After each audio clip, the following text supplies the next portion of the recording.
Squid Game Season 3 will wrap up the epic story, but could these spin-offs work?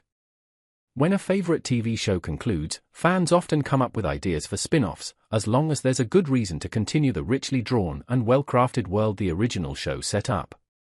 In the case of Netflix's Squid Game, the creator and showrunner Hwang Dong-hyuk has talked about a potential spin-off or even several spin-offs.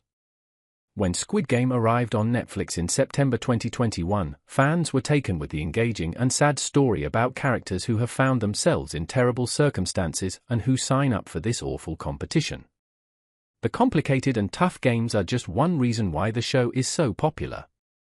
After watching the players compete with each other for a large sum of money while also hoping to survive these brutal games, there seem to be endless ideas for a new series about some or even just one of these characters. While fans have ideas about the worst Squid Game ending, they also wonder what a Squid Game spin-off could look like. Since the front man has been such a significant part of the series so far, it would make sense to focus on him in a Squid Game prequel. Fans have more than a few questions about who the front man was beforehand and if he was ever a good person. What makes someone want to be in control of such a terrible competition? Since a villain's origin story is just as compelling as a hero's, sometimes even more so, it would be great to see this spin-off come to life. This spin-off would feel familiar enough to fans, but would also draw them in because it would be something new and different.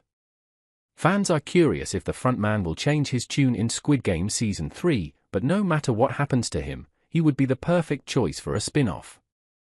If the frontman is the main focus of the Squid Game spin-off, viewers would get the chance to learn more about him and hopefully, their big questions would be answered.